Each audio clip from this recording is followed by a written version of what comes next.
পাঁচ দফা দাবিতে আজ বসিরহাটে প্রকাশ্য কনভেনশন। এই কনভেনশনের উদ্দেশ্যে শতাধিক বাইক নিয়ে বাইক র্যালির মধ্য দিয়ে বসিরহাটের উদ্দেশ্যে রওনা দিলেন সিপিএমের স্বরূপনগর এরিয়া কমিটির কর্মী এবং নেতৃবৃন্দ।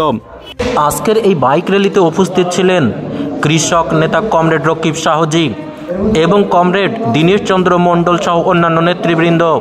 বাইক র্যালি শুরু হওয়ার আগে আজকের প্রকাশ্য কনভেনশনের উদ্দেশ্যে এমএস নিউজ বাংলাকে কি বললেন সিপিআইএম এর জেলা কমিটির সদস্য হামাল উদ্দিন আহমেদ, চলুন শুনি।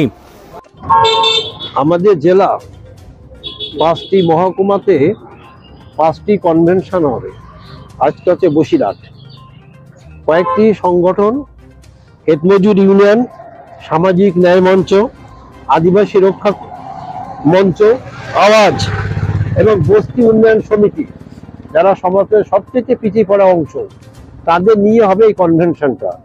মূল দাবি হচ্ছে জাতিভিত্তিক জনগণনা, আর্থসামাজিক সমীক্ষা চালু করতে হবে। কারণ 2010 বছর অন্তর যে গণনা হয় সেটা আমাদের রাজ্যে, কেন আমাদের গোটা দেশে 2011 সালের পরে আর জনগণনা হয়নি, 2021-এ হয়নি। আমরা বলছি যদি জাতিভিত্তিক জনগণনা হয়, আর্থসামাজিক ও সমীক্ষা চালু করতে হবে, আর এনআরসি এনপিআর বাতিল করতে হবে। সংখ্যালঘু, ওবিসি, আদিবাসী, পশ্চাৎপদ জনসাধারণের অধিকার রক্ষার স্বার্থে আজকের এই কনভেনশন।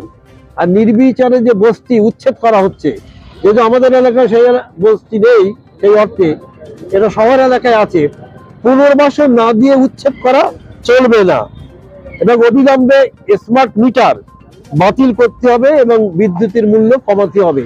এই মূলত কয়েকটা দাবি নিয়ে আজকের আমাদের কনভেনশন। আমরা স্বরূপনগর থেকে মোটরসাইকেল র্যালি করে ওই কনভেনশনে যাব। আমাদের মহকুমা কনভেনশনটা হবে বসিরহাট রবীন্দ্র ভবনের পাশে। আমরা সেই উদ্দেশ্যে যাচ্ছি। কত বাইক যাচ্ছেন আজকে? কত বাইক? আমাদের 100 বাইক যাচ্ছে, শতাধিক বাইক যাচ্ছে। আরো যোগ হবে আটুরিয়া থেকে, কাটিয়া থেকে, আমাদের বাঁকড়া কৈজুরি অঞ্চল, তারা ওখানে যুক্ত হবে। অকারণে এই 8-10 কিলোমিটার পিছনে আসবে না। এমএস নিউজ বাংলা চ্যানেলের পরবর্তী খবর সবার আগে পেতে ইউটিউবে চ্যানেলটি সাবস্ক্রাইব করুন, ফেসবুক পেজ ফলো করুন, ফলো বাটন ক্লিক করুন, সেই সঙ্গে এই খবরটি ফেসবুকে প্রচুর পরিমাণে শেয়ার করুন।